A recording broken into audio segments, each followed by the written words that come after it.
Assalamualaikum warahmatullahi wabarakatuh ya. Jumpa lagi saudaraku tahun Jumat ya, dimanapun Anda berada. Menanggapi komentar saudara kita ya, katanya dengan sihir ya. Teman-teman nonton Jumat ya, kita ini ya selalu berhubungan dengan makhluk halus loh ya. Jangan kira ya, selalu berhubungan dengan setan. Kita itu seperti itu ya. Kita ini selalu ada gangguan dengan setan teman-teman ya.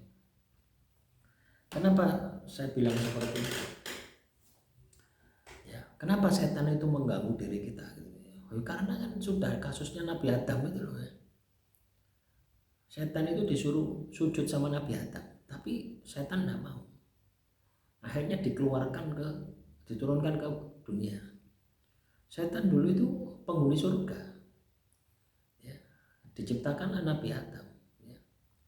Nah, selanjutnya setan itu disuruh sujud sama Nabi Adam, tidak mau. Ya, akhirnya dilaknat sama Tuhan ya. Tapi dia punya permintaan supaya umurnya panjang, supaya bisa menyesatkan anak keturunan Nabi Adam. Nah disinilah awal ceritanya gitu ya.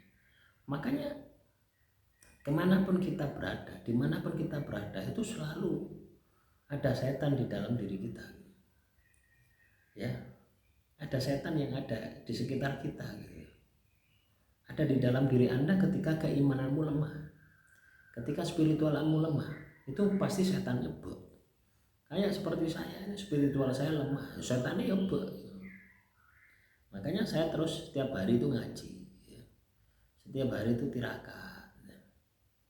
Supaya apa? Supaya setan-setan yang ada di dalam diri saya itu bisa pergi, bisa tidak betah di dalam diri saya. Gitu. Makanya ada ya di dalam agama Islam itu ada puasa Ramadan 1 bulan, itu kan untuk pembersihan diri ya. Anda sholat 5 waktu, isya, subuh, lohor, asar, maghrib, itu bisa mencegah ya. Ada sebuah dalil ya, as-sholatu tanha anil fahsya'i wal munkar. Sholat itu mencegah perbuatan keji dan munkar.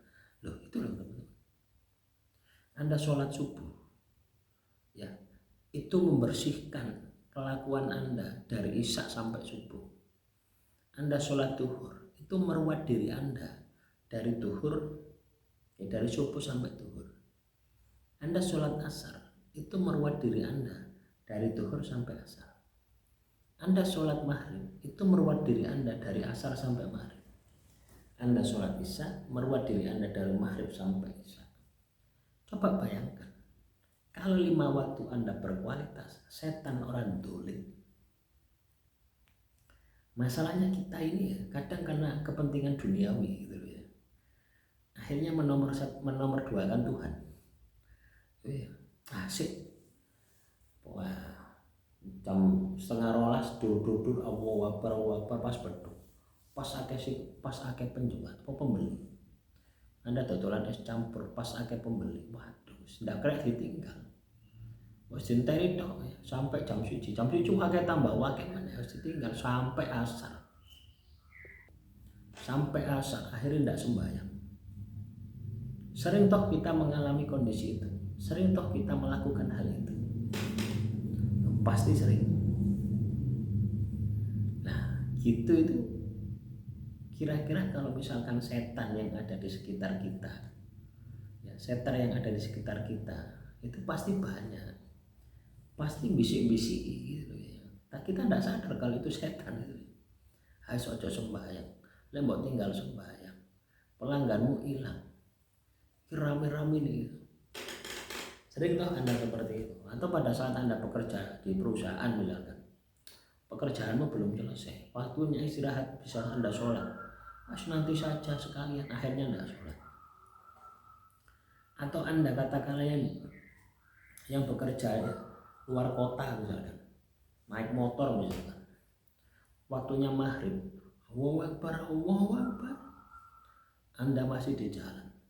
Anda berpikir harus nanti sembahyang di rumah, nutut kok sampai omah. Nah, ternyata sampai omah isya maghrib tidak sembahyang. Banyak tuh hal-hal semacam itu gitu. Jadi kita itu selalu berhubungan dengan setan, tapi kita tidak tahu gitu ya. tidak tahu dan kita tidak mau tahu gitu. Karena kita ini terlalu sibuk dengan duniawi. Itu ya, kita ini mikir dunia, ya termasuk saya.